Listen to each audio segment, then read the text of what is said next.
I just feel like I've been around the block, ripping up fantasy stock, working around the clock. Look at the view from the top. Researching rookies a lot? No, I just be listening to pods. Yeah, one in particular, I'm just a messenger. Let me just pass on the rock. Browning, brunning, pruning, pronouncing ain't what he's doing. What he's doing is not losing, but infusing you with new things. And there's Dennis the Bennett, yeah. The man is a menace, yeah. Building a dynasty, some of the finest things. Promise you won't regret it.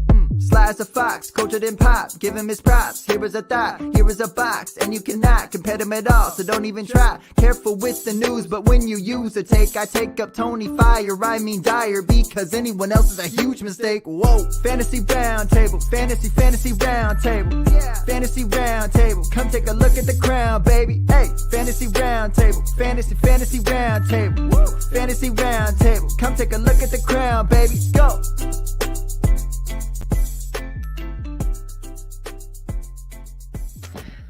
What is going on, everybody? We are back with another episode of the Fantasy Football Roundtable podcast. I've got Mr. Fox with me.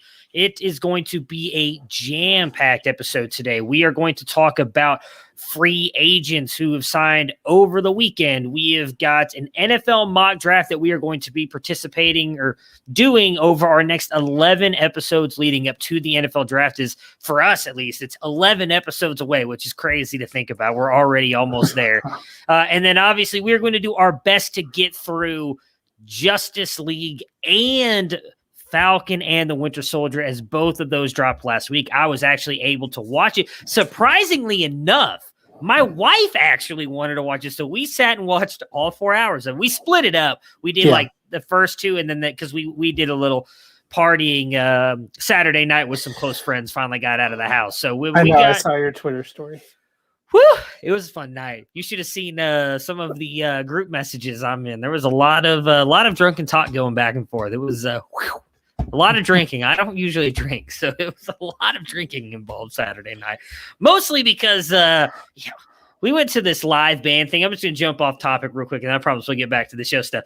We did live band, and let's just say, obviously, me living in Texas, not my kind of music. I'll just put it that way.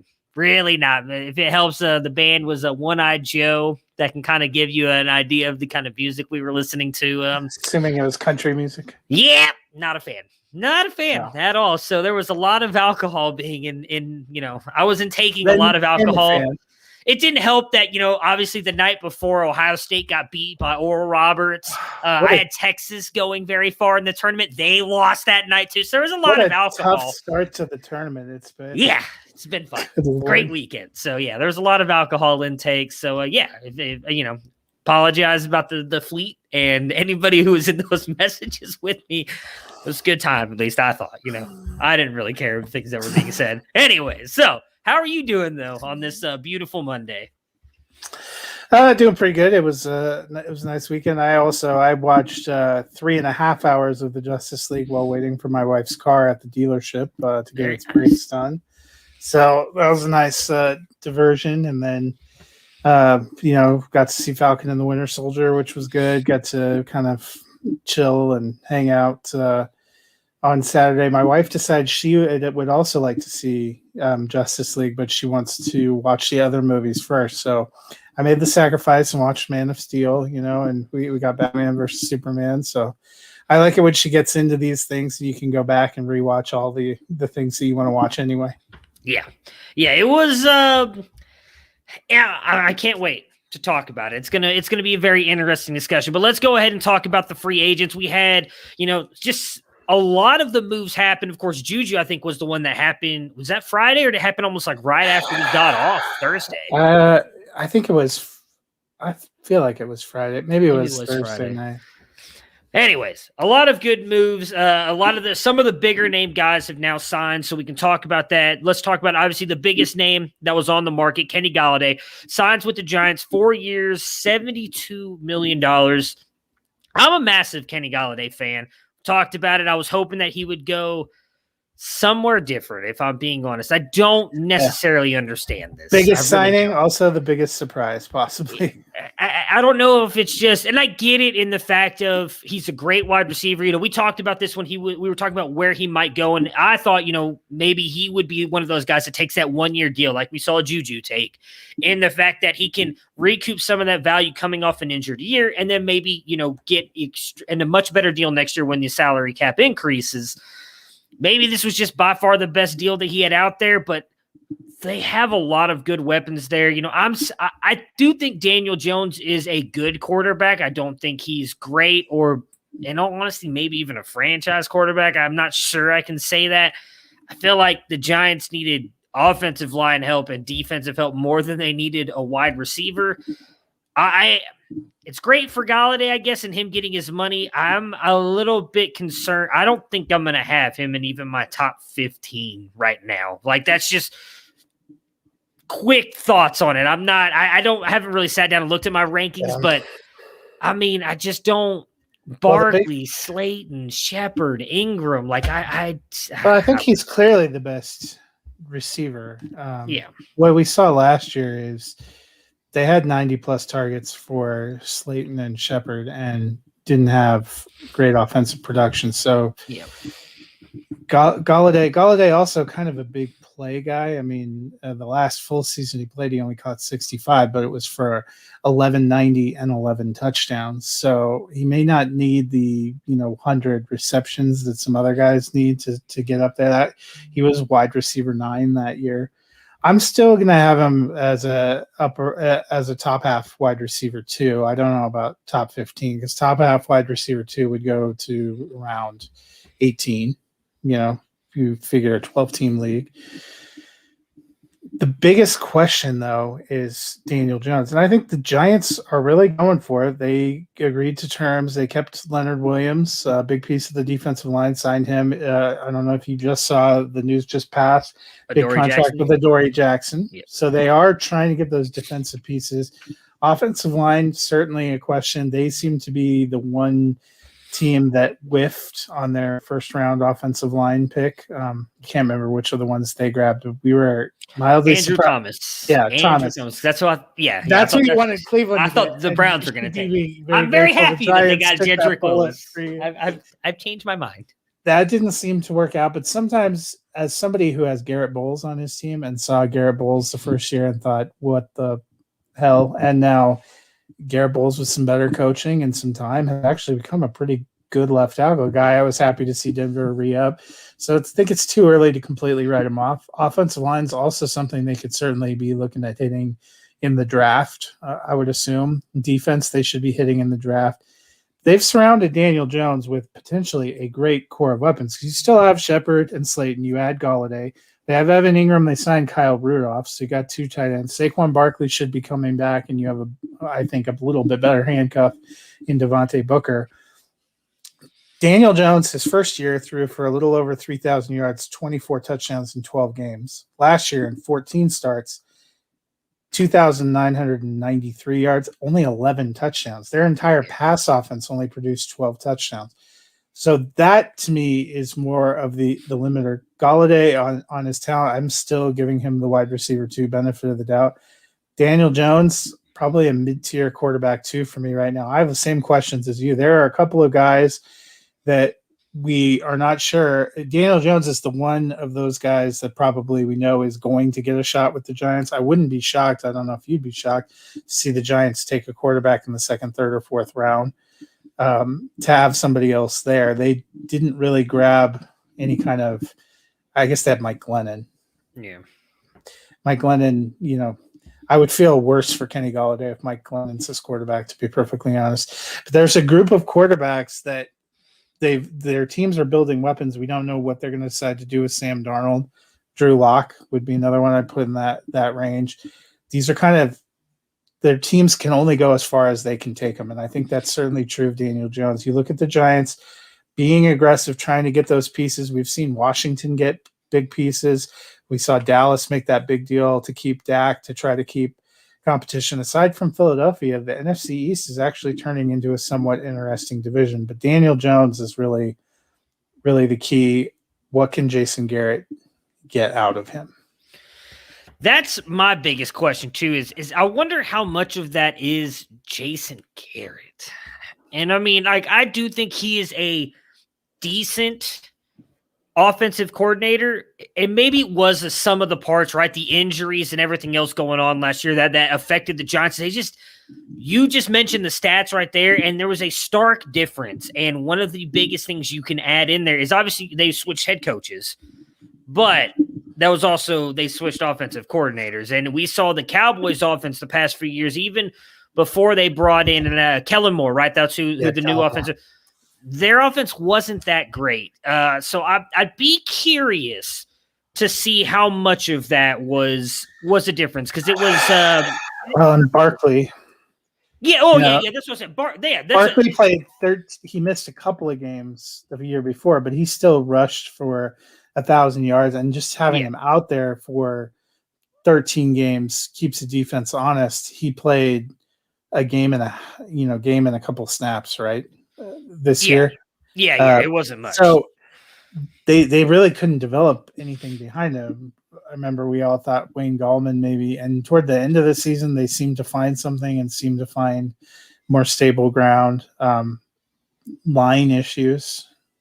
Yeah. Something wasn't right. And it could be Jason Garrett, but it's... Well, no, yeah, I don't want to put all the blame on him. So I do think it's a sum of the parts, like you were talking about. It's a little bit of everything. You had an offensive line that was beat up. Their rookie that they expected to come in and solidify that left tackle spot.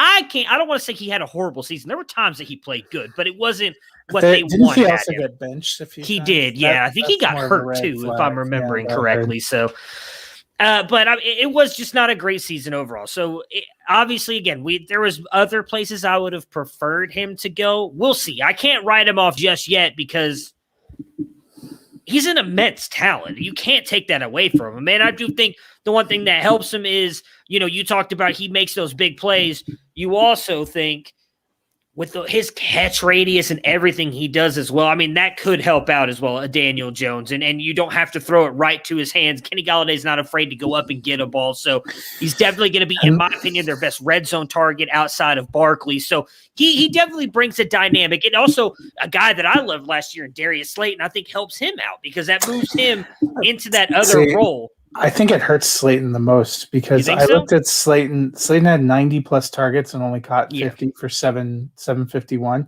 think he was the guy that they were big play bombing into, and he's not going to be now. It seemed like Sterling Shepard was more of a possession guy and still would be. So it may take the top off Slayton. I mean, for now, I still prefer Slayton to Shepard, I think, in Dynasty, just because I like the talent and you would like to see a connection. But the more that I looked at, the more I wondered if Kenny Galladay helps Sterling Shepard and Evan Ingram and hurts Slayton.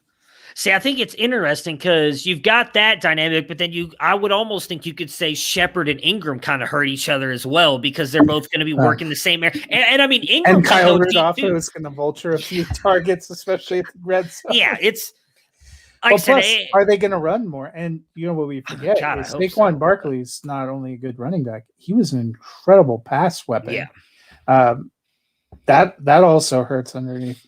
But they're only going to be able to go as far as Daniel Jones can develop. And honestly, would it surprise you if that offense can only support one good running back and one good receiver, and everybody else is hit or miss? I mean, that feels like that could potentially be the case. You have a couple of wide receiver 3 and 4 games. Yeah.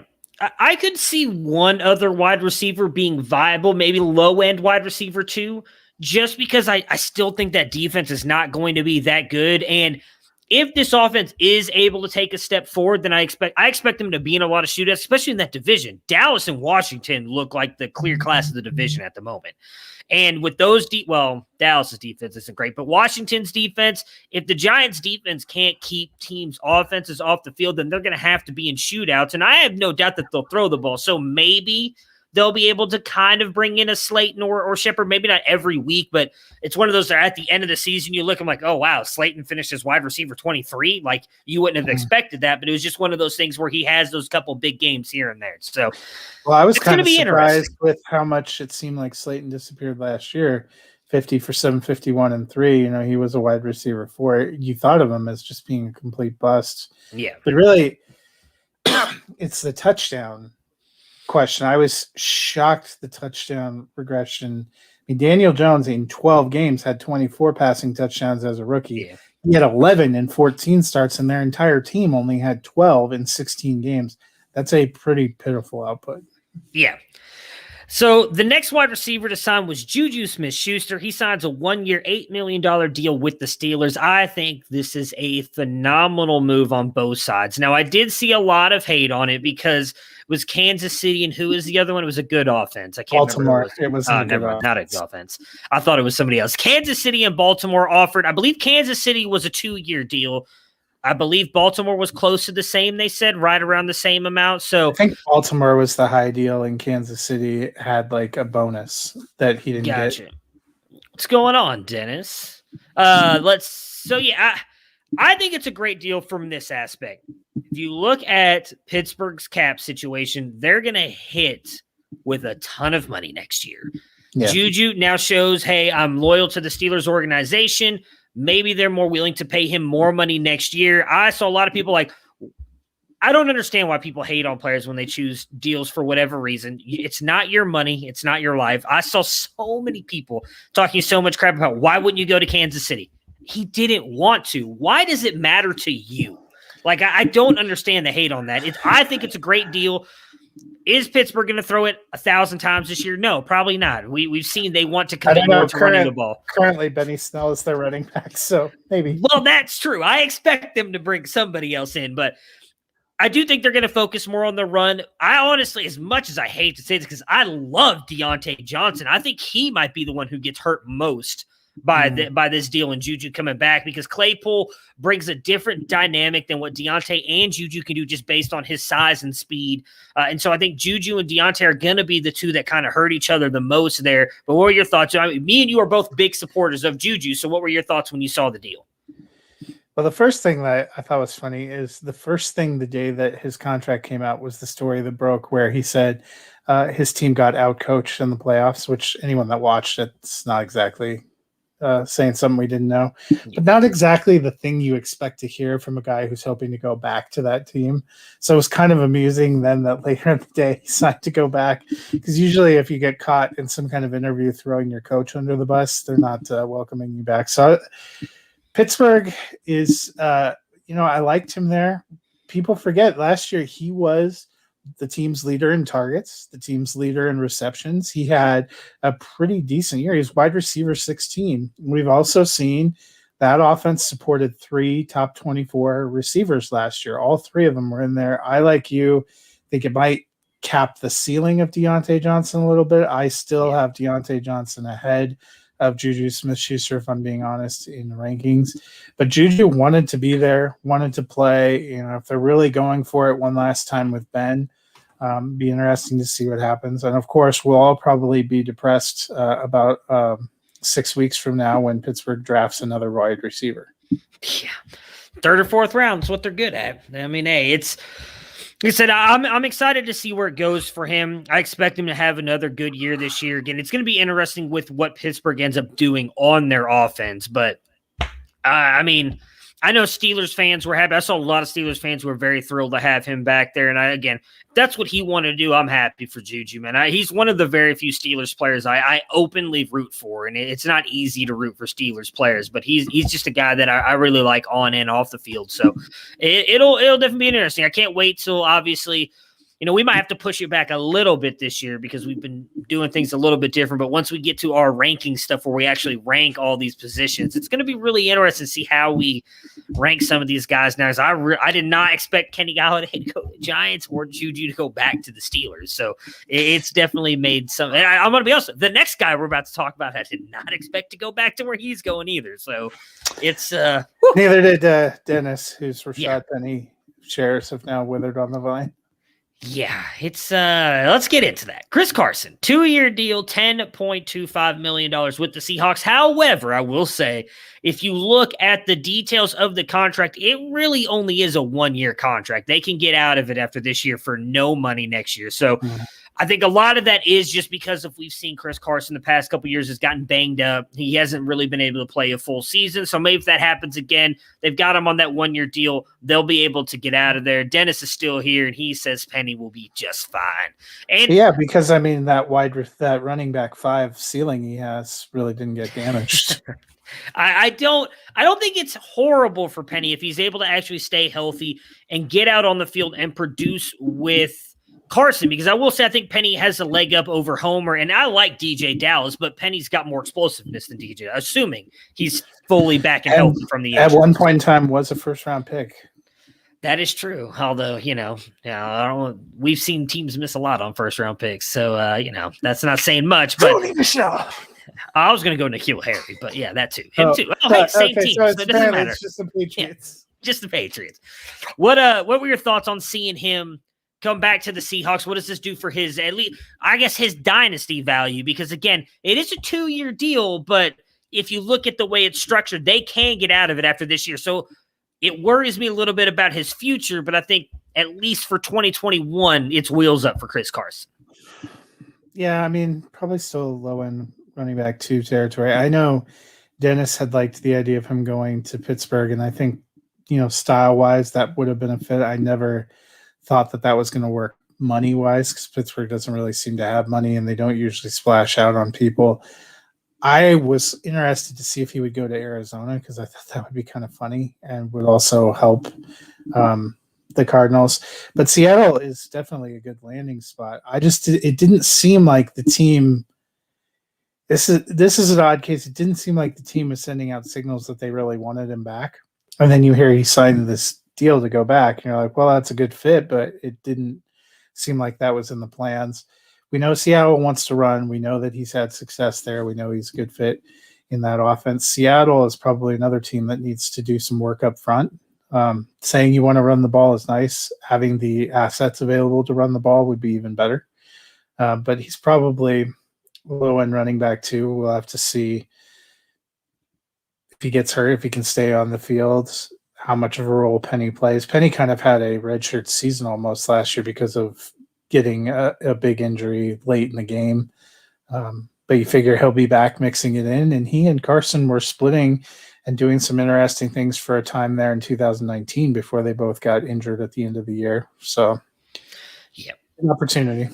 Yeah, I think that's my biggest question is how much run Penny's going to get with them right now, because I'm with you. If Carson can stay healthy, I think he could easily be a middle tier RB2. I mean, especially with the way they seem to want to go already back to the run. Like they let Russ cook for half a season and like, nah, we're done. We're going back to the run heavy offense here. So if that's the case, Carson's going to get a ton of run. They get down in the goal line. I think Carson's the better goal line back over Penny, so you're likely getting the touchdowns out of him. But if it's a 50-50 split, I mean, Penny does have that explosiveness that I think is going to be a little bit better than Carson. How much does that matter? It's going to be something to watch. Would you be looking to trade Carson if anybody is thinking, hey, he's going to be on a 2? Because it just worries me that they can get out of this in a year. I feel like really they signed him to a 1-year deal when I look at the contract. That's the way I view it. So I don't know. Like, if you could get a 2nd-round pick in this year's draft, would you be willing to move Carson? Even if you're a if you're a rebuilding team, I think that's a no-brainer. Here you go, have Carson. If you're contending and you've got a couple guys that are viable as RB2s, but Carson's probably the best right now of that RB2 bunch, what would you be willing to move him for? I mean, I guess if depends on how big your league is and scoring, and also what you have at running back. I mean, if you don't have a lot of running backs, flipping them for picks, this doesn't seem to be the deepest running back class. So if you're getting a mid to late 2, you're getting a wide receiver. If you already don't have running backs, that doesn't make a ton of sense. As somebody who last offseason gave into it and flipped Carson for Amari Cooper and then ended up having to start Jerick McKinnon for a good number of games, in the season, you have to be careful. What seems like solid gold in March might seem like a solid gold nightmare in October. Yeah, that is well, and that might be something that you can look at, if you get closer to your trade deadline. I mean, if you're still a competing team and maybe one of those guys has stepped up, you move on from him. And if he's having a great season, maybe you keep him. Sometimes that championship means more, and then you just kind of unfortunately lose him in the offseason for nothing, but it's worth it because you got that championship. Or if you're bottoming out in October, maybe he's going the way we all expect, then maybe you can move him to a contending team for a low end first. That would make more sense to me, even though next year's class isn't as great. It's bad. But again, if you need, if you need receivers or a tight end or something, maybe getting a middle to late second this year is fine. But if your running back situation is abominable, I don't know that unless you're going into the season just assuming you're going to lose everything. Yeah, I mean, it depends on where the second is. There's still a couple running backs I think have some very high upside. I just don't know until we see the NFL draft, because some of those guys, if they land on the right team, their value is going to shoot up. Like a Jamar Jefferson or Ramondre Stevens. Like if they land on a certain team, their value is going to boost. Like I know a rookie draft, so nobody's doing actual rookie drafts right now. It's mock drafts. But I've seen those guys going late second, early third. Both of those guys have high NFL upside. And like just for instance, Jamar, there's all this talk that San Francisco really likes him. Well, if he lands with San Francisco, he's not, I don't think, going to make it out of the first round because everybody wants the running back in that Kyle Shanahan offense. So it's going to be landing spot dependent on some of those guys. But yeah, I agree with you. It's a little bit of a toss up if you're getting if you're getting a high end first or second. I'm talking like 1 through 2, 3. I still might do it because the value, especially in Superflex, that's falling to that area is well worth it. But middle to late second, yeah, I'm with you. You might want to just wait and see kind of where your team is at as you approach your trade deadline. Our guy, Philip Lindsay, signs probably with the worst team for him to sign with, in my opinion, the Houston Texans, $3.25 million. What is Houston doing? I don't know. Are they going to run the wishbone? Are they just I don't know. I mean, I will say that I like it in the fact that he's, I think, a little bit different than what Mark Ingram and David Johnson bring. But I don't know how much he's going to get on the field unless David Johnson or Mark Ingram get hurt. Well, no, see that. I guess you and I are a little bit different. I now don't understand their Mark Ingram signing at all. They probably should have waited, and he shouldn't have been the first running back to come off the free agency board. Yeah, I think he's the one that ends up kind of putting himself into an odd man out situation. It seems like, especially the way they built Lindsey's contract with incentives for performance, that they're expecting him to be a bigger part of it. But it definitely, to me, it drops his ceiling a little bit. It drops David Johnson, who, I know Dennis especially was excited about the prospect of a guy you're getting in RB4 territory in a draft that could be an RB2. I don't know that that's realistic anymore. And Mark Ingram, I'm not even drafting him. So let's see here. I was trying to read. So his dead cap hit would actually only be $500,000 if they let him go. Mark Ingram. Yeah, I was trying to, because I remember someone saying that. And I wanted to go and look at it. He does have some incentives, and it's roster bonuses if he's on the roster when the season starts. Yeah, and Lindsey has bonuses for 750 yards, for 1,000 yards, for playoff starts. So, God, man, he gets like per game bonuses as well. So if he's not even starting, he has to be like active on game day to get paid pretty much on some of these. So I think maybe they brought Lindsey in as to compete with Ingram, and whichever one of those is better, they may just cut the other one. I mean, that kind of makes sense now that I'm looking at both of these contracts. Yeah.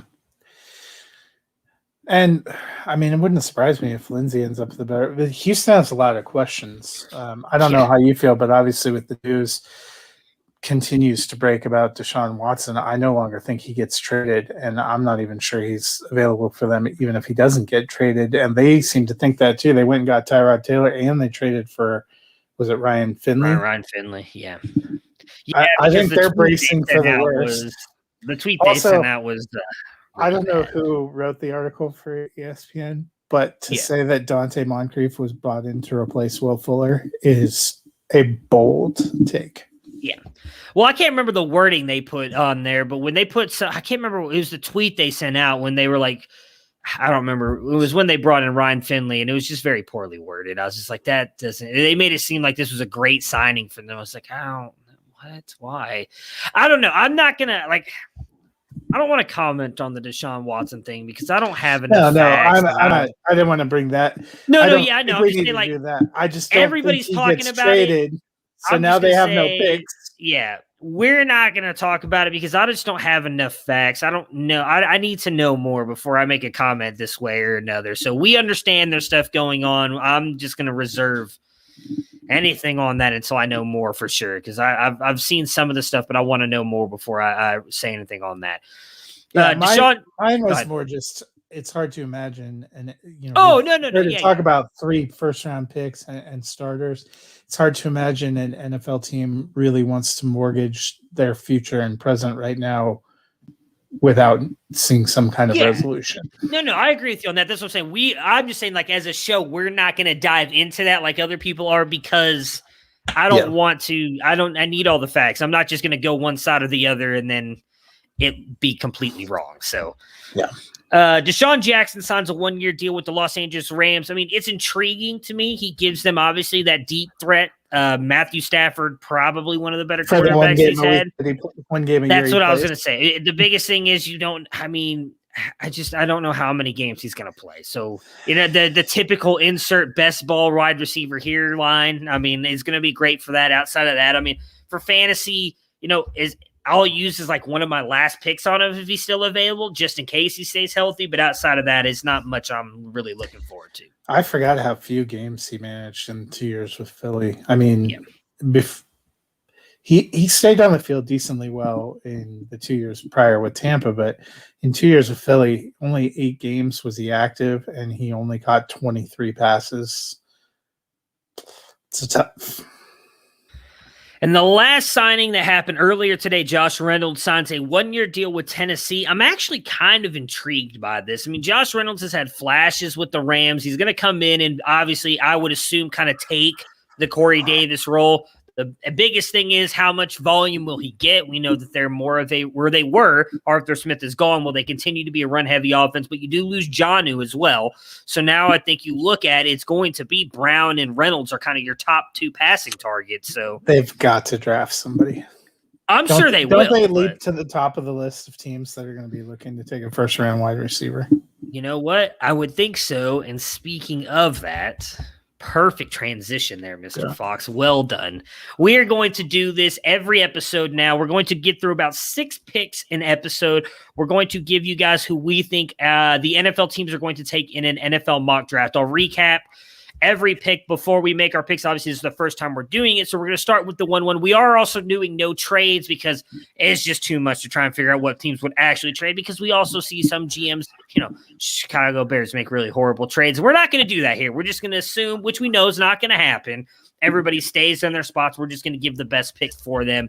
And this is a consensus. We've got Dennis who's kind of chimed in. He obviously doesn't have time to join us on Mondays with his job, but he's giving us kind of his ideas, who he thinks would pick, and we're going to talk about him. And not going to give you 3 different picks. It's going to be a show consensus pick for each one. And at 101, the Jacksonville Jaguars, it just doesn't make any sense to not go Trevor Lawrence. I mean, I don't even think anybody brought up anything different. So the second pick, however, is where things get interesting. Matt, you and Dennis both picked Sewell.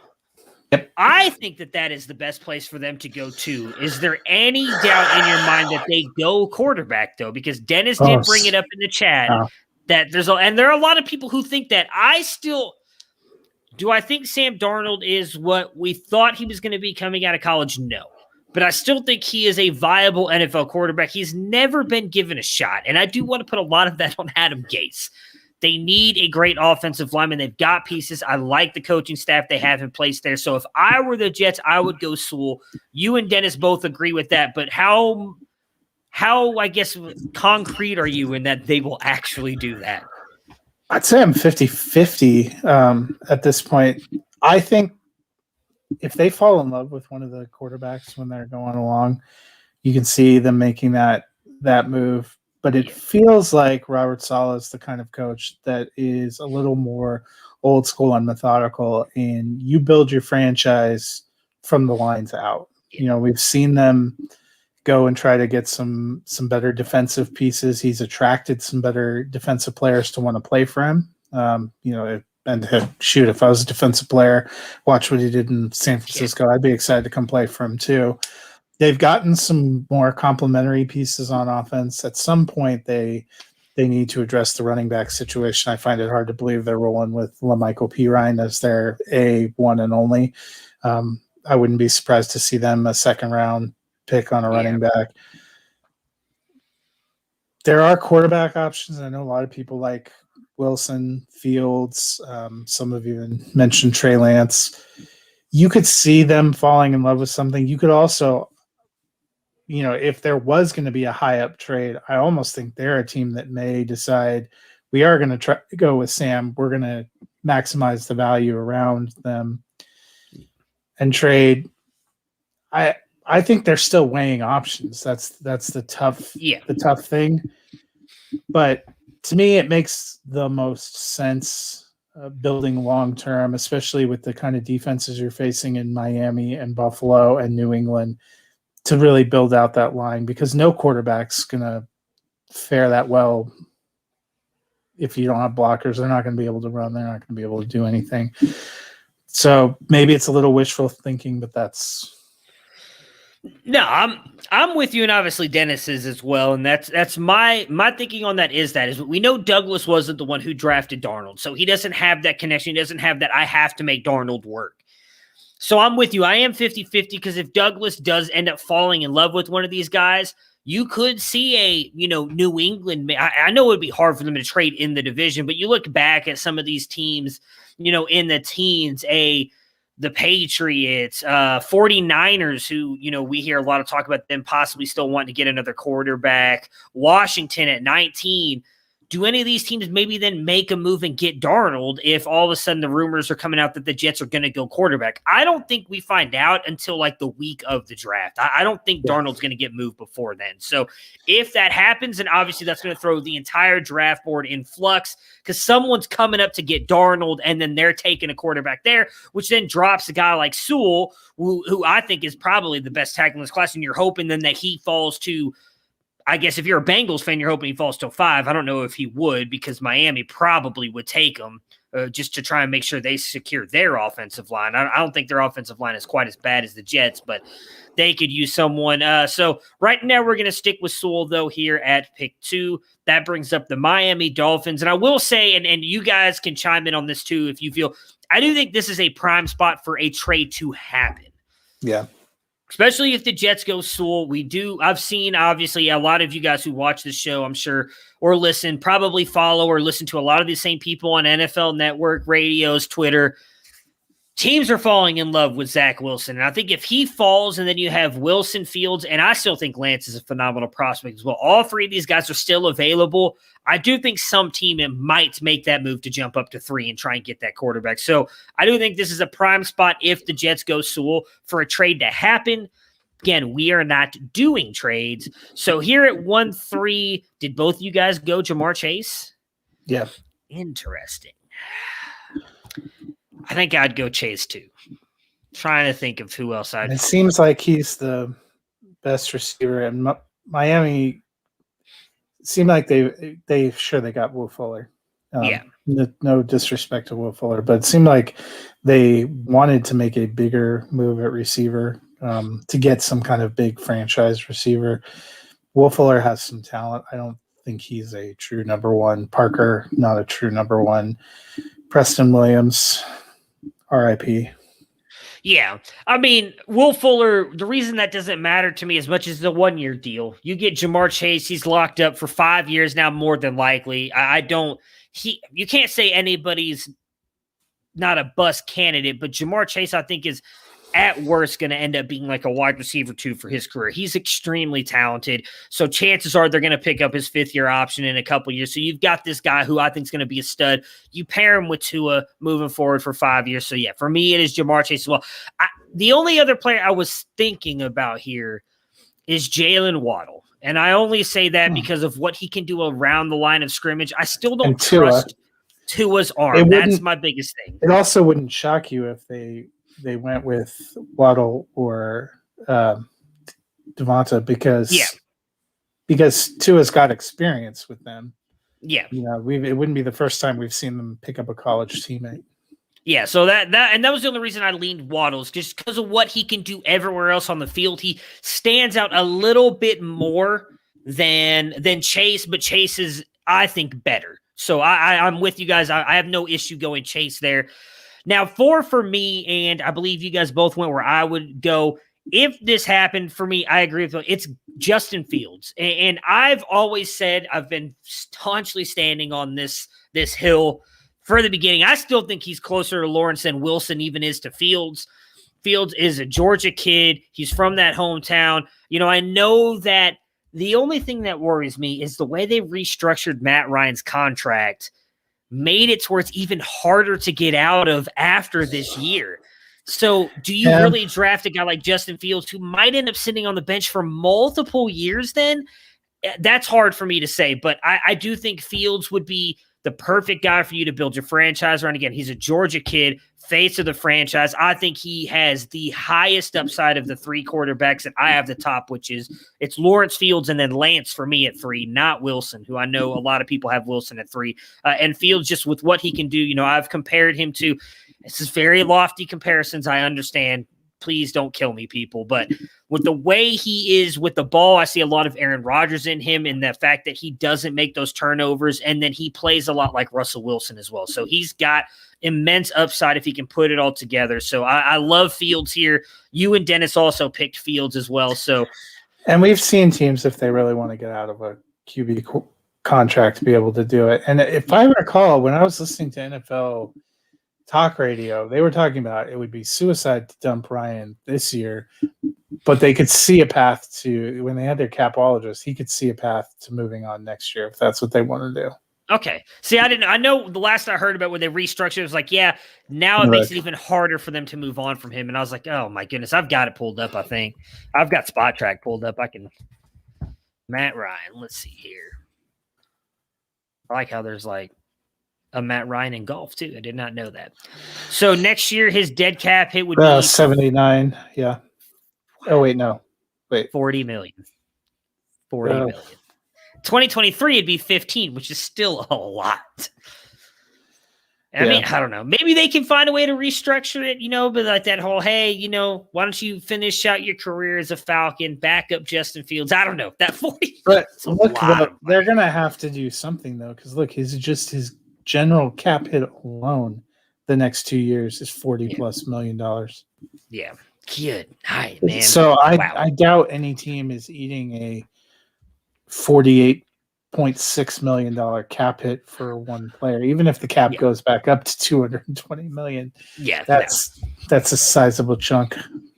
All right, so here at 105 is the Bengals. This is where it looks like we're going to have our first actual discussion here. So, Matt, you put down Kyle Pitts, and I'm actually leaning with Dennis on this one on Rashawn Slater, the offensive tackle out of Northwestern. I do think Pitts would be a phenomenal fit in this offense, and part of me would love to see it because I love Kyle Pitts and the fantasy value that would bring him, pairing him with Joe Burrow. That offensive line is just god-awful. But see, this is the thing. I had Slater down at first too, but the more I thought about it, if Sewell's there, they're definitely – so if the Jets take a quarterback and it breaks the rest of, I think they're definitely taking Sewell. If he's not there, teams aren't smart. Also, teams tend to take the guy that they fall in love with that has the best talent. They have some offensive linemen that were hurt last year that are coming back healthy. They've made a couple of moves. Do they just decide they go get another weapon? I mean, you're talking about a team that was trying to get Kenny Golladay in free agency.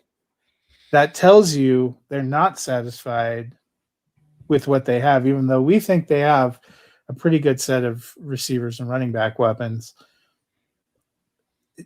Your the pick Dennis made, what you're talking about, that makes the most logical sense. I don't think the Bengals are necessarily the most logical team. I mean, they did give, was it Uzoma a new contract last year, I believe, right? Uzoma and Kyle Pitts. I'm just no. I'm not comparing the two. I agree with you on that. My only thing, and again, I understand I'm thinking reasonably here, but if I'm the Bengals, I'm taking the offensive tackle because you will likely have a Brevin Jordan and Pat Freiermuth in the second round. I understand both of them are still a step down from Kyle Pitts, but they're also both at least 3 steps up from the tight ends they have on their roster. You get that offensive tackle. I mean, I love Kyle Pitts. Joe Burrow cannot survive because I love Kyle Pitts. He's not a blocker. If Penei Sewell is taking it too, if I'm the Bengals, I'm trying like Gambus to trade out. Right. I agree with you on that. And they might. It would make more sense for them again. And if I can't trade out, I also remember I'm the Bengals and I'm just taking I mean, Jerry Jones took fucking CeeDee Lamb when they sorry for the swing, but took CeeDee Lamb when when it made no logical sense, when the Cowboys had no defense. The heart wants what the heart wants. Yeah. All right, so we're going to put on here that Matt is taking Kyle Pitts, but since there's 2 of us going Slater, that's what I'm going to put in here on the sheet. Because while I do agree with Matt and the Bengals, there's like 3 teams, the Bengals, the Raiders, and who else am I thinking of off the top of my head? That just doesn't make sense when they pick their drafts here. But I do, though, the Patriots, when they see the teams. That's probably true too. But I hope that they do the smart thing and take the offensive tackle to help save Joe Burrow's career because the dude cannot continue to just get dismantled. Again, I don't like that. Totally disagree. I initially put down I started thinking, we were talking about it's hard to imagine Kyle Pitts escaping the top 10. And I looked at the other teams that are in there. Carolina probably would like a tight end, but they also are really likely to take a quarterback unless there's nothing there. Our next team doesn't make a lot of sense. You just look at potential fits. Who's potentially looking at that? I don't think he goes in the top 10. I really don't. Like, I know that's crazy to say because of how talented he is. If he makes it down to like a Tennessee, they played the offseason perfectly. Well, you know what's crazy is I honestly think he might imagine if the Patriots wouldn't have just signed Jonnu Smith and Hunter Henry and he's sitting there. I wouldn't put it past Bill Belichick taking still draft him. I know. Yeah. Round them up. All right. So all fantasy players everywhere just start crying. The last team that we're going to do today is the Eagles at 6. So their top needs are wide receiver, tight end, and quarterback. Which I don't get. Tight end is. I think it's because they like to run so many 2 tight end sets and all they have. Well, assuming, I think this is based on assumption that Ertz is going to be gone. So all they have is Goddard. I don't think that they'll go Pitts here, though. I think for me, their biggest need is wide receiver. I know it's hard to say quarterback because while I don't think Jalen Hurts is necessarily the answer, we've seen, I guess Jeffrey Lurie's come out and refuted that. He said, do everything you can to make sure that Hurts is the guy moving forward. But that whole organization is a complete mess. So I really don't know where to go here. So who did Dennis put down? Fairly, right? Yeah. And so he did his mock draft. I think he said in January. Obviously, it just came out that Fairley's having surgery today. So, and also I would say it's interesting to me that Dennis has obviously Fairley over Surtain. Well, I think some of that was Surtain did not play great last year. I think Jace Horn is the best cornerback in the draft out of South Carolina. It would be Horn, Surtain, and then Fairley for me. So cornerback is a need for them. For me, it's wide receiver is their biggest need. Besides quarterback, it's just so hard to say they're going to go quarterback.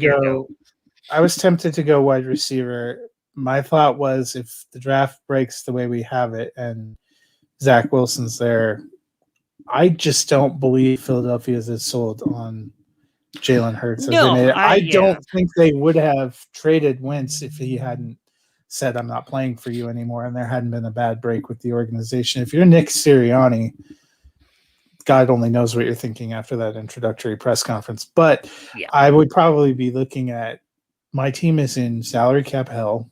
I have a lot of problems, but I know that if I'm going to be successful, I have to find the right quarterback. You're looking at what the NFC East has become. Are you ride or dying with Jalen Hurts? No shot. No shot.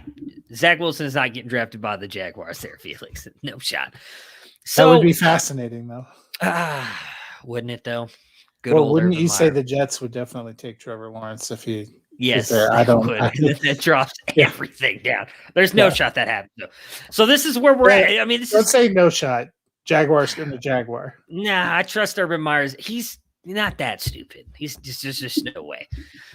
So we're stuck at I really think they go wide receiver. So I think it's now I guess between you and me because I don't think both of us disagree in them going Fairley. I would still go Horn or Surtain over Fairley. And I don't think they go cornerback here. Like it's a need, but I don't think it's up there with wide receiver and quarterback even. It's probably their third need. Wide receiver, I mean, you have at this point, I mean, let me pull up here. Rager, you have Fulgham. They already cut Jeffrey. They didn't get really anybody. Jackson. Yeah, I mean, you've got Waddle, Smith, Bateman, Marshall, all available on the board. My thought is there are a lot of great wide receiver options. They're going to be a fairly high second round pick. I could see them starting to hammer that second round. I mean, they just took Rager as their top pick last year. So we're going to go Zach Wilson. We're going to do it. We don't have to go Zach Wilson. There is an argument to be made that wide receiver is a glaring need. There's also an argument to be made that they have no defense and we still aren't sure what their offensive line is. Philadelphia has plenty of people to talk me into. Well, I don't think their offensive line is as bad as people are getting. They're getting people back. They're having a bunch of people. Yeah, they'll be, I think, fine on the offensive line. For me, the biggest needs are wide receiver in this order: wide receiver, cornerback, or cornerback, tight end. So for me, it comes down to with no money and no Wilson or Waddle left out there. If you don't take a quarterback up here, are you getting something that's that much better than Hurts? And maybe you're not getting something that much better than Hurts either way. And maybe I'm looking at this too much from a fantasy side of things because I look at it as you don't know what you have in Hurts. While I agree with you, I don't think he is an NFL starting quarterback. You don't know that for sure. He played 4 games. And from everything we've heard, didn't get a lot of practice time with the ones and everything. So we don't know what he can be in the NFL just yet. While we both don't think that he can be, I've been proven wrong before. A lot of people didn't think Justin Herbert was going to be a good NFL quarterback. Look at where we're standing now. So at this point in time last year, I feel like there was like 5 of us shouting from the rooftops that Justin Herbert's going to be good. And he ended up doing that. So I can't say for sure that Hurts won't be good. I don't think he will be. Who am I? I'm sitting in a wooden chair. I'm not an NFL GM. So that being said, NFL GMs might sit in wooden chairs. That's true too. Sure. That is true. I just feel like if you take your wide receiver here, a guy that you think you can build around, be a guy moving forward. If Hurts doesn't work out for you, likely means you're picking right around the same range next year. You grab a quarterback next year. There's still good quarterbacks coming out next year, in my opinion. It's a dangerous game to play because if Hurts helps you go 500 and then now you're not in the range to get a quarterback. So I'm going to let you make this pick. I pulled rank and we took what was it? Slater at 5. So I'm gonna let this come down to you. You got it. You're sitting on the clock. I don't even remember what his name is anymore because he's horrible at his job. But you're Philly. Jeffrey Lurie has showed up. They've fired whatever his name is. It's like Matt Fox. Come on, you're my new GM. Who you picking? Well, I don't want to be associated with that. I'm going to say what the most Philadelphia move is. They're going to take Devonta Smith. Oh, okay. I like it. I don't hate it because I do think that they need a wide receiver. All right, so I'm going to recap our first 6 picks, and then we will continue this and go 7 through 12 on Thursday with Dennis here. At number 1, we stuck with Trevor Lawrence. 2, we still believe that Sam Darnold has a shot. We're going Penny Sewell. Jamar Chase at 3 to the Dolphins. the new franchise quarterback for the Atlanta Falcons, Justin Fields, and they will have a new bandwagon fan in myself. I will become an Atlanta Falcons fan if that does happen. And Justin Fields again going there. At 5, we've got Rashawn Slater going to Cincinnati, although Matt, and I don't disagree with him, thinks there's a realistic shot that that pick could be traded, or they could end up going Kyle Pitts. And then at 6, we're going to take Devonta Smith for the Eagles. So we're almost at an hour, so we're going to try and get some of this talk in now. If you guys have not watched Zack Snyder's Justice League, thank you for listening. We'll be back on Thursday. If you have not watched Falcon and Winter Soldier as well, because we're going to give you guys spoilers. So please turn off the episode. If you're listening on the podcast, we'll see you again on Thursday. We'll have all kinds of NFL draft stuff and everything ready for you. So I'm please turn it disappointed off. you handed that off. I thought you were prepping the juice box because you were so excited for yourself. No. I've got no. Juice box is not for me. I got my water here. I'm trying to stay in shape. Juice box is not good for me. So what I'm gonna let you've done a great job with all this stuff. So I'm gonna let you kick it off. You lead us wherever you want to go first. Justice League. So let's start with Soldier, Falcon and Winter Soldier, because I think it's going to be a touch shorter. Okay. We got the premiere. Unlike, I believe when WandaVision dropped, we got 2 at least. Yes, we did. So here you only get 1. Good episode, about 40 minutes. Felt like a lot of setup. I don't know about you, but personally, my takeaway was I enjoyed it. Not quite as much as I had enjoyed WandaVision, which is a surprise. Also have much less of an idea of exactly where they're going. I agree with the second part. I actually really enjoyed the episode. I thought it was interesting to see more Falcon. You don't get to see much of Winter Soldier. It was more Falcon in the background, but I love the way they address things that you almost never really hear about this. And more so when you go the bank scene where he acts. And it's something that I'm sure other people think about, but it never really crosses your mind. Do you guys get paid to do this? And he's like, no, we're pretty much just doing this on goodwill. That's interesting, right? Because you would expect that they're making all kinds of money. He said he has a government contract. So what's your government contract? I don't know. That's the thing that makes it interesting. But I don't know if you can. I don't know how that works. You must get paid at least for being a soldier. I would think so. Yeah. But I thought that was interesting. I did like how they kind of set up. You learned a little bit more about Falcon, how I think he's still kind of processing that Cap's no longer around. Obviously, the bombshell at the end, which I thought really kind of is, I think, driving toward a divide maybe between Falcon and the government, or maybe setting up to some of these people in the government aren't on the side we think they are. I don't know. They're setting up a lot of very interesting things. I liked it, though. I was trying to find the tweet. I think it was Disney Plus that sent it out that this was they had the most watched. This was the biggest premiere that they've had in Falcon and the Winter Soldier and anything that they've dropped. So clearly people were all in on that. I think some of that had to do with how good WandaVision was and setting that up. And I do think Falcon and Winter Soldier are more known. I didn't. Yeah. It's like it was definitely a different tone. The action sequence at the beginning was pretty top notch. What I guess I would say is probably part of it's going in with difference of expectations. I had no idea what WandaVision was going to be about or if I'd even like it. And I was kind of blown away with what they did with the homage to sitcoms and how much fun it was. And it sucked you in.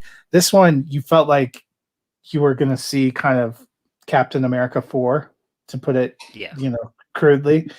And you basically saw like the first 15, the first act of Captain America 4. They're setting up their families. We don't even actually see Falcon and the Winter Soldier together. Winter Soldier's, Bucky's arc in that episode was massively depressing, especially when you find out, I put together, I'm sure you did before they do the actual official reveal, that the older dude that he's keeping company with is some sense of penance. You get the sense both these guys are kind of looking for a mission, looking for a purpose. I think one of the funniest memes I saw a while ago was they had the the screen cap of Wanda and Bucky and Sam from Tony Stark's funeral, and it's like support group for the people that needed therapy but instead got their own Disney Plus show. And you sort of feel that at the beginning Bucky's actually going to therapy, but you feel like Sam needs that too. And then the way they both get kind of, or that big reveal at the end, which I think we can just say that in some way the government's trying to bring back Captain America. That feels like a gut punch to the audience because you feel Sam's pain. It's like I don't feel right holding this. Nobody else should have Cap's shield. I'm going to give it to the Smithsonian, the government. Cool. We're going to give it to this blonde dude. Yeah. Yeah. I mean, I thought even more interesting. I'd be curious if this matters at all to you, because obviously we know in World War II, he carried a gun. He had a gun on his hip. And I found that very interesting. I don't know if that really matters in the end, but the fact that he was standing there with the shield, gun on his hip, I was just like, I feel like this is obviously pointing towards something not good at all. Well, you're going to have to get more information, but Cap was unique because he was created with the super soldier serum. There's no evidence being given that they still have that, or else they would have probably made some more people. So is this just a guy now that they're dressing him? Because the other thing you have to remember is in the beginning of Captain America, before he took it upon himself to use his skills and to get involved in the fight, he was really a PR symbol. Is that what they've brought back again? Which, if you're Sam and Bucky, is going to cheapen, a friend and an icon, somebody that you served with. But the biggest thing that probably was a drawback for me is we didn't get to see those guys together. And I think a lot of the marketing campaign, if you saw that trailer, was the playing off each other. They had a good time playing off each other in movies. That was the only bummer, with only one episode being released and it being an episode where they're never share the screen. That's why I say it. I still like it. I'm all in. It wasn't quite the high, probably because I had higher expectations and you didn't get. Yeah, really I think I didn't hate that part of it as much, mostly because I do think they're setting up to that. I think it's going to be phenomenal because, as you mentioned, in the movies, like I mentioned, I watched the Legends thing recently. I think after WandaVision ended, me and my wife just kind of sat down. We watched all the Legend things that they had put out so far on Disney Plus, and I forgot how much fun those two are together throughout the movies, because it's separated out through so many different movies. You kind of forget the way they play off each other at times, at least I did. And so I think it's setting up for like a really fun, I would assume, episode 2, where they come together for whatever reason and things move forward. So overall, I thought it was really good. I liked getting a little bit more backstory on, really, I mean, Bucky's was by far more depressing, but almost Sam's was in a way too, because he comes back after doing everything you found out that his family has struggled without him. He's got like no money. He's trying to save his parents' boat, find out his parents are no longer here. It really gets disrespected with everything that goes on with the Captain America thing. So, and they do set up a little bit of obviously the coming villain organization, whatever you want to call it, as well in that episode a little bit. You see someone with some kind of superpowers in some way as well who beats up, I don't remember the gentleman's name, but the Air Force soldier that is in the thing with Sam. So it's interesting. I'm thrilled. I can't wait to see what happens. I wish it would have done 2, like you mentioned with WandaVision, but it should be fun. I expect it's because they're going to try and expand this a little bit longer, but it's because they wanted you to get into the habit of having a Marvel episode, I think, every week of the year, because they have already announced Loki begins June 11th. Oh, I know. Which kind of tells you where we're going here. So it was good, and I look forward to diving in more. Hopefully, we'll get a better sense of the plot. We'll get kind of going a little bit more in episode 2. I do like that it does seem like at least the first one is tending a little bit longer, because WandaVision was hewed more closely to a half hour. Maybe these are hewing more closely to, a traditional network drama. If you took the commercials out, it's somewhere between 40 and 44 minutes. Yeah. All right. Now it's time. So Justice League, a little bit of the back history.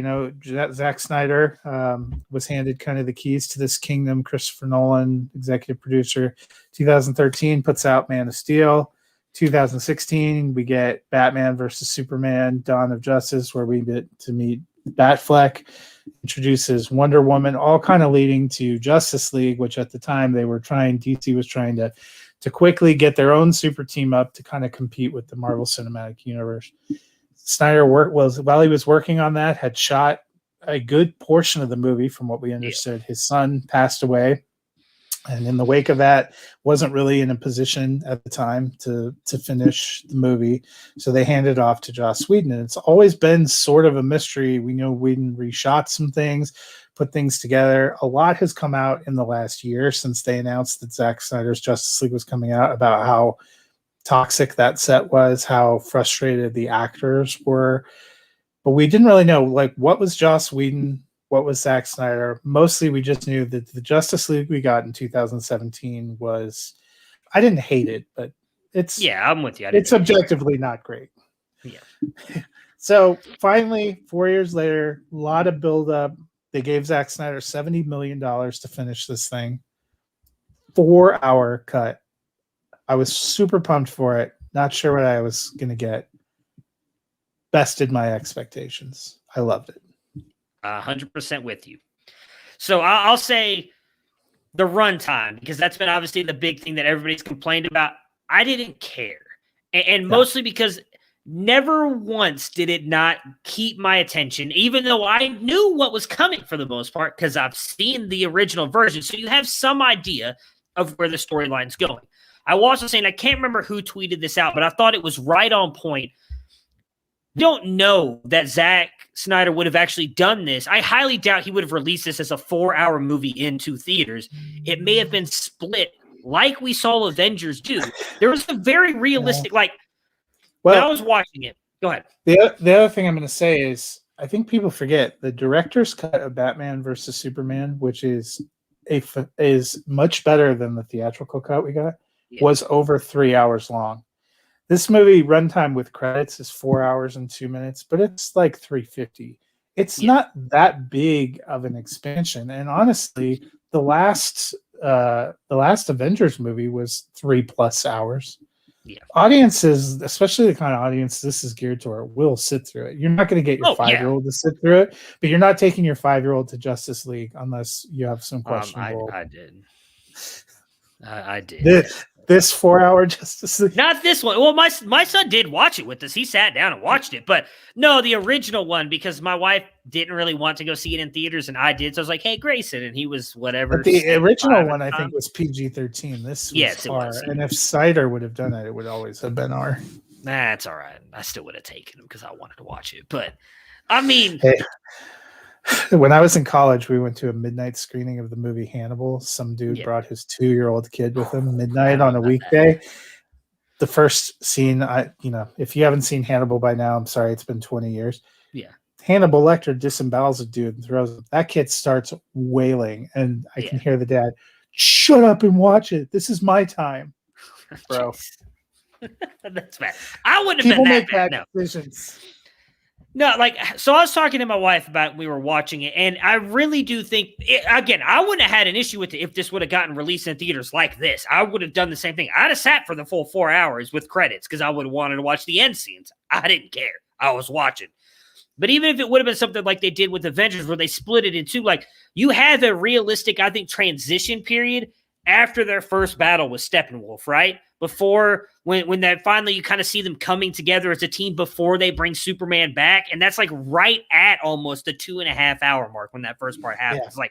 That to me seems like a realistic way to end the first movie, and the second half's getting released later that year or something. It keeps your appetite. So I wouldn't have cared either way. I'd have been fine going to see 2 movies. I'd have stayed for the whole one. I thought it was, again, I agree. And maybe some of it was too, a lot of people that I trust, including a lot of the guys at the, my God, why did the website just jump out of my head? Music City Drive-In.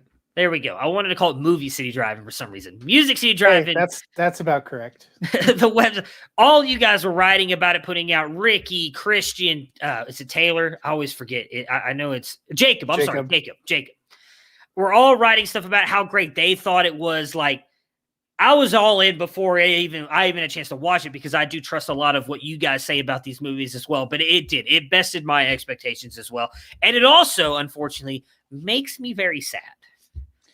Well, because you're worried they're not going to continue. Yes. There seems to be a little glimmer. I felt the exact same way. The first thing I said to Ricky, because he and I talk about movies kind of all the time. If you follow the site, I do a lot of movie reviews and I'm on the movie. But the first thing I said is they've got to let him finish it. Because, you heard before it came out, Snyder, well, this was going to be the first part of the trilogy. Yeah. And honestly, with the money and reception and everything they've gotten, if I'm Warner Brothers, I'm like, to hell with it. Here's your money. Let's put. I mean, I'll be honest. When the original Justice League came out, I loathed Momoa as Aquaman, and I hated what they did with the Flash. I was like, all these characters suck. I don't really understand who Cyborg is. You know why? Because the way they edited that thing together, they cut out all the story that gave them any kind of arc or character depth. Aquaman, the Flash, Cyborg, they're all incredible in this new cut. But I always thought Affleck was a decent Batman. Yeah, he's I'm with you. So much better the way they restored this arc, because you see the things that they removed from the first Justice League were things that I thought were stupid, that I didn't realize. Like, why do you have a family living in a nuclear fallout town? Yeah, this is supposed to be a nuclear wasteland. Why are we following this family? I don't care about them. That was apparently something the other dude added because he thought it needed weird context. It made so much more sense without it. The opening sequence when Wonder Woman is introduced in Justice League, it was kind of weird the way it happened in the original cut. When you see it here with the full plot of what's going on, and it was incredible. Yeah, the way you get introduced to Aquaman, also incredible. The backstory, getting to understand these characters. The Flash's sequence where you get to see him use his power and see that he's an awkward kid, and the scenes with his family. I mean, I teared up a bunch of times. They made it much more emotionally resonant. That sequence between Superman's mother and Lois Lane. I mean, boy, you make it through that without any tears.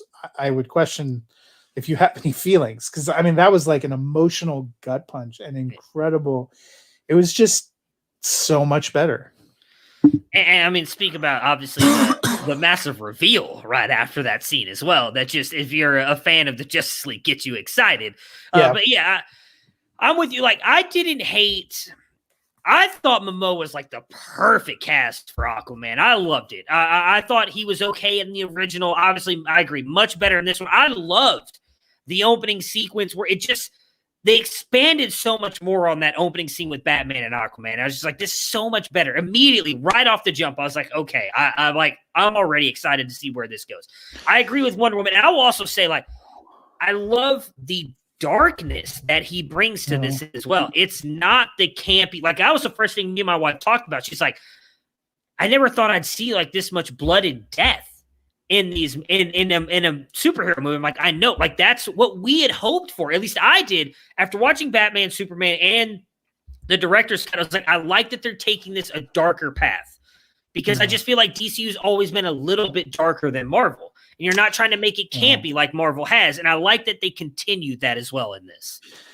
Well, and one of my favorite superhero movies of all time is Watchmen, which was done by Zack Snyder. And I know certain people don't care for that, but I've always loved it. I saw it 4 times when it came out in the theater. I like the dark, gritty tone, the use of music to set mood.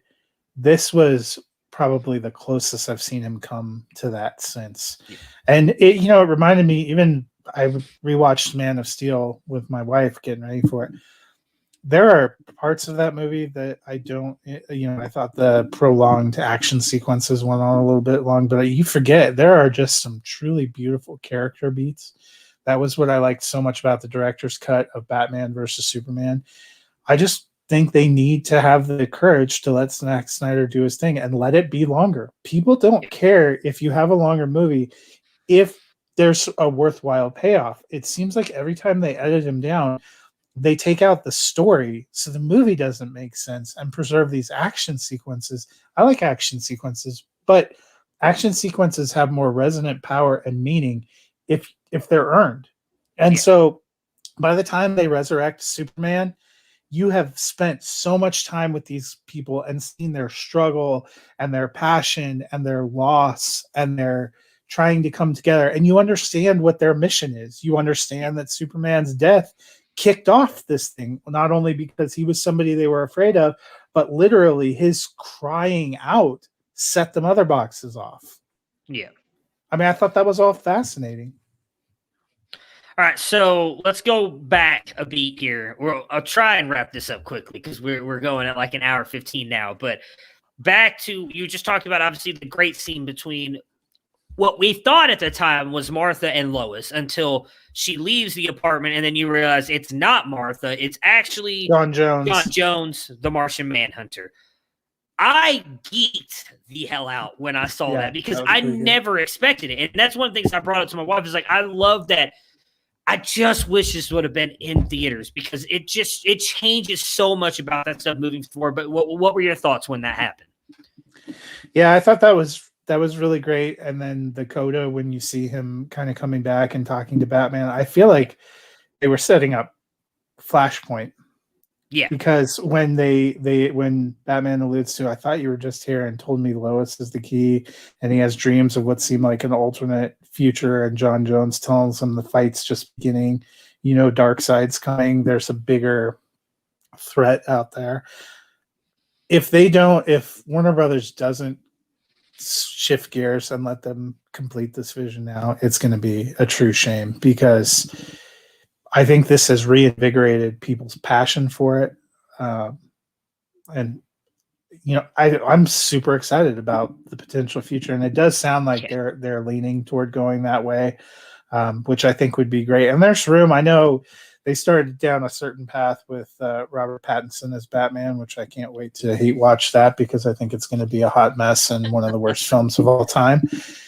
But there's room to have things going on parallel tracks and to bring this back together. And you get the sense that the actors that were part of this are very passionate about it and really enjoyed being part of that process with Zack Snyder and would be happy to continue with him. Well, yeah, I mean, they even mentioned it. Was it who was it that mentioned the Joker at the end of the movie? Yeah. Mentions the multiverse as well. Yeah, when he's like, I wonder how many multiverses you've destroyed by not in what he is sacrificing himself for Lois is what it sounds like. Yeah, so it's going to be interesting. So I'm with you, though, on Martian Manhunter. It was awesome to see him. I hope that they continue setting that up moving forward. We got to saw. Now, correct me if I'm right on this, because it's obviously been a long time since I've seen the original. I didn't go back and watch the original. Did we actually see Darkseid in the original movie? Because I don't remember you actually. Okay, that's what I thought. I thought it was. No, that was all. They did the movie sequence. It was all Steppenwolf. That's what I thought. Okay. I just wanted to double check. You can see now the kind of sequences and how they were edited together and changed. You don't really get the history. You don't really understand why he's there or what those things are. Yeah. Because they had to omit so much of it, probably because it was shot for a different kind of storytelling. Yeah. All right. So I'm trying to think of what else to touch on. Obviously, I hope that they continue or find a way to bring Affleck back as Batman. My biggest thing is, this is one thing I hate. If you watch was there anything else you want to talk about movie-wise before we get to the epilogue stuff? Because there's very fascinating stuff in there as well. Okay. The Lex Luthor part. In the original, he does not tell Deathstroke that Batman is Bruce Wayne. And in the original, he doesn't appear in Justice League. Deathstroke? Lex Luthor, Deathstroke. Yeah, they're at the very end. On the boat. They don't. Yeah, at the very end of the credits. In the new version, but in the original Justice League, he wasn't in it. He was. They were in it. I remember. They don't do any of the talking part. It's just him showing up, and he mentions something about setting up the Legion of. I'm going to say the Legion of Doom, and I know that's not right because that's a wrestling group. What is it? Their version of the Justice League on the evil side. Like Lex Luthor mentions that on the boat. He never mentions anything about Batman or Bruce Wayne. That never happened. And it was like a quick, not even 30 seconds. It's very short. Because that's when everybody got excited because you see, I don't know how to say his last name, but Joe, is it Manganiello? Manganiello. I don't know how to say it, but he's a good actor. Magic Mike. He's also in True Blood. Great guy. I like that Magic Mike's your first go-to for. Well, I mean, he's very well known for Magic Mike. So I don't know how many people watch True Blood. Women love Magic Mike. He obviously shows up as Deathstroke in that, and it's a massive thing. And from everything you hear at the time, and now you see it in Zack Snyder's thing, was supposed to set up the standalone Batman movie of him against Deathstroke. And now you see why, because you clearly see they have some kind of thing going on, and then Lex Luthor tells him that's Bruce Wayne. So I hope that we're still able to find a way to get that, but I don't know if that happens, because it almost seems like Affleck kind of doesn't want to do Batman at all ever again. I don't know. He's made it sound like he's a little more open to it since they've gone into the Snyder cut. You have to wonder, when he got burned out and kind of moved away from it, he had some personal turmoil, which hopefully he's been able to come back. But also, I think about that period a little bit differently now that we've had, Ray Fisher and Affleck and Gal Gadot and Henry Cavill talk about. It wasn't a very good experience, apparently, working with Joss Whedon, and we'll just kind of leave it at that. But I wonder how much that soured them on the whole thing. And after seeing what the original vision for this movie was, and knowing what got released in 2017, and how much they got derided for creative decisions that they probably didn't care for themselves, it's more understandable that he would have been a little burned out. Yeah. And so the last thing on the epilogue there is, obviously we get to see a little bit more extended time of Jared Leto as the Joker. Just kind of your takeaway from that. It's obviously, it's an extension of the apocalypse premonition that Batman has. Obviously a little bit different. It goes a completely different way in the original one. This one is more of just like talking, kind of showing you the heroes and / villains that have survived up until this point, clearly indicating that something happened to Lois Lane. Superman is now evil, which we've seen happen in comic books. It's happened in some of the animated movies, Aquaman, video games. Yeah, video games as well, where Lois Lane is killed or murdered by somebody. Obviously, in the movies, they're hinting toward it being Darkseid. I think in the comics, the storyline is Joker is actually the one that kills her, not Darkseid or Lex Luthor, and it leads to Superman kind of going this dark path. The same thing if you've watched the Justice League animated series, I think it was on Cartoon Network. Had a very good run of I think it was probably 10 to 12 episodes of the same thing. They go into a universe because Superman has gone evil because of Lois Lane being killed. So your thoughts on Leto though as a Joker, because I've seen some people really enjoyed it. I'm going to be honest, still not a big fan. I didn't think it was great. I didn't mind it. He has his own certain style. The other big thing, I think, is he references, again, in that back and forth, a little bit of what we got a glimpse of in Batman versus Superman, which was kind of the dark, what maybe made Batman a little bit more bitter is, the untimely and violent death of Robin, which he throws right back in his face a little bit there at the end. Dystopian vision. I thought it worked. It was interesting. It definitely made me more curious about what potentially could happen. Sorry, I was trying to find something, so I found the original one. I'll send it to you because it's not at all the. I don't even know how to explain it. I looked it up. You're right. I must have blacked it out because I rewatched the old Justice League recently, but I don't think I watched through the credits. I forgot post-credit. I forgot because that was the first one of DC that had post-credit, and I'm pretty sure it's because of Whedon. Yeah, and it was he was doing them for Marvel. Yeah, I watched it, and again, it's not. He talks about we need to form a league to combat. It's like completely different than what you get on the Snyder's cut. So yeah, it's. Thank God. I remember that. So yeah, you're right about that. The hope is obviously they continue moving this forward. I mean, it's gonna be interesting because we already know Flashpoint is, I believe, is it pre-production or already in production? Yeah, I think they've been working on it. See, a lot of post the debacle that was the original release of Justice League, a lot of the plans for how the DCEU, the extended universe, was going to go got changed and kind of tweaked. Aquaman was tepidly received. Obviously, Wonder Woman 1984, people were pretty excited about. It's not terrible, but it's not incredible. I'm hoping this kind of rejuvenates it and then get back to the other question about Flashpoint is Ezra Miller has some legal and personal issues, so it's fair to wonder.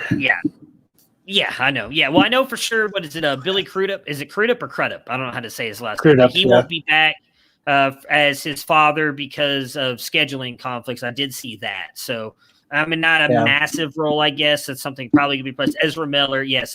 I mean, I've seen the video. So, yeah, that's he's got some things need to. He's got his own Deshaun Watson situation to take care of. Yep. All right, so that will do it for us today. Apologies for going long. I mean, if you didn't stay for the superhero stuff, then you cut out like at 50 And minutes anyway, if you are interested in the DCEU this week for my Thursday column binge watch, I'm ranking the 10 films that we have in the DCEU with the new Snyder Justice League. All right. So definitely check that out on musiccitydrivein.com, not Movie City Drive-In. So just to clarify, because I did say both in case anybody forgot. So we will be back again on Thursday, probably talk a little bit of NFL draft. If any more free agents sign, we'll talk about that. And then we'll obviously continue doing our mock draft with Dennis. Everybody have a great day, and we'll see you guys